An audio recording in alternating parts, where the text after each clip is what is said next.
What's up, guys? Matt here, back for today's edition of Every Day in the Word. It is Saturday, and it is a good time always to read the Bible. So now we are continuing on here in this crazy story of the book of 1 Samuel. 1 Samuel chapter 20 and 21 is where we're at today. If we think back to yesterday, we start to see this rivalry heat up, really between Saul and David, and really ramps up here in chapter 20. I remember this relationship between David and Jonathan, Jonathan being Saul's son. And we see this faithfulness and this friendship. If you think back all the way to last summer, we were going through our fruit snack series. I'm talking about faithfulness was the sermon. And we looked at 1 Samuel chapter 20, we looked at the faithful friendship that Jonathan had with David, how they were committed to one another. They were committed to loving one another sacrificially.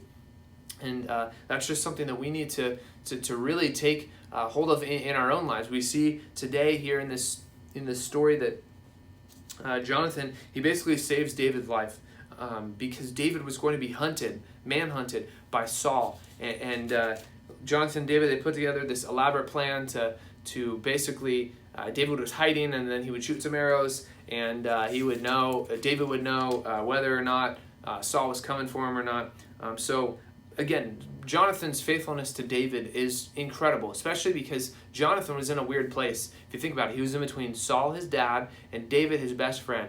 And he loved both, obviously, but he cared so much about David, and he knew what his dad was doing by trying to manhunt his best friend. It was not right.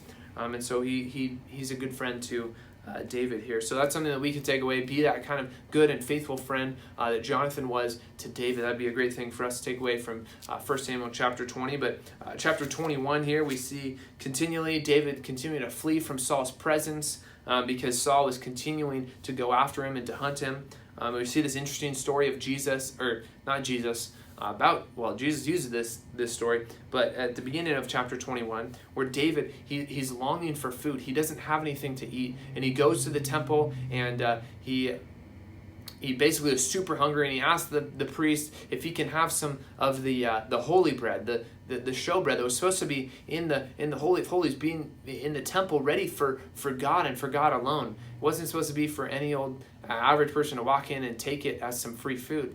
But graciously, this high priest, he gives David this bread, and Jesus uses this story here when he's going through his ministry, reminding the Pharisees and the Sadducees and the scribes and the lawyers that Jesus, or that God rather, cares about life more than the regulations and stuff like that. So God really cares most about the human life, and here we see this priest also really take care of human life over these religious traditions.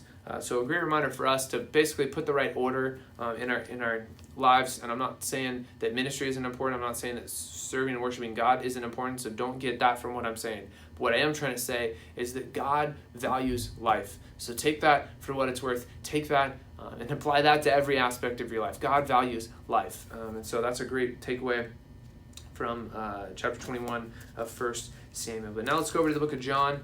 John chapter 9, we see this story of this blind man being healed, or being given sight back by Jesus. And again, he's there begging, and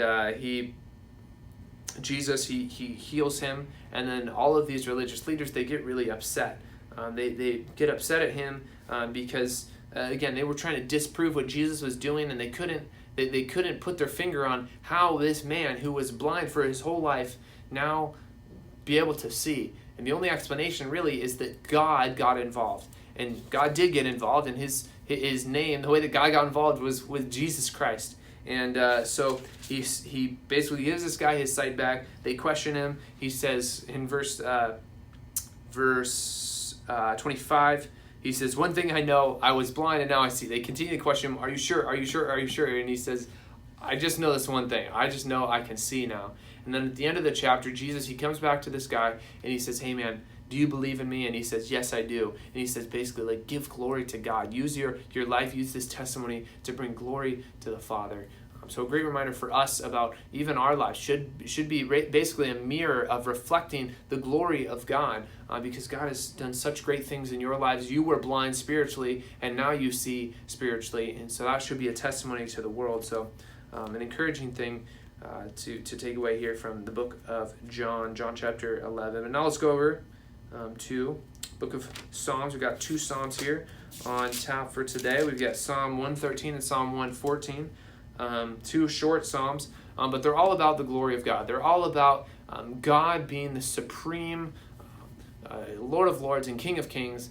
He is that guy. And see, at our church, one of our 8 distinctives about our church is that we try to maintain a high view of God. And that's the view of God that we all need for every day of our lives. If we have a high view of God, we will continue to see sin weeded out of our lives because we care about what God says, and we have such a high view of Him, we have such a fear of Him, that now we live differently because of it. And so hopefully these 2 Psalms today for you to reflect on and meditate on, hopefully they can be a reminder for you that God is so high and God should be respected and feared in your life. So great stuff here for you to think on, to reflect on here in Psalm 113 and Psalm 114. But now let's finish it up with the book of Proverbs, chapter 15. Proverbs chapter 15 here. We're looking at verse 15, 16, and 17 here. Proverbs 15, verse 15, 15, and 17. 15, 16, and 17. It says, "All the days of the afflicted are evil, but the cheerful of heart has a continual feast.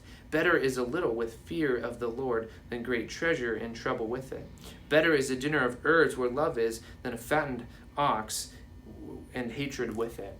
So a reminder here for you, if you are a Christian, what you have is so much greater than any monetary number can even calculate. We have so much worth, so much value here in a relationship with God. It says here that you could have a dinner of herbs for the rest of your life. You could have just nothing to eat, really.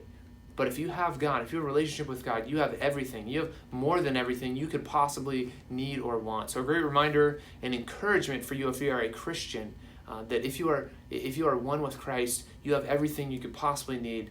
There's so much blessing that is to come if you are a Christian. So just some encouraging stuff here from Proverbs chapter 15. So hopefully you can take that today and you can live differently here on this Saturday. All these things that we just talked about and learned, hopefully your Saturday looks differently because you started your day with every day in the Word.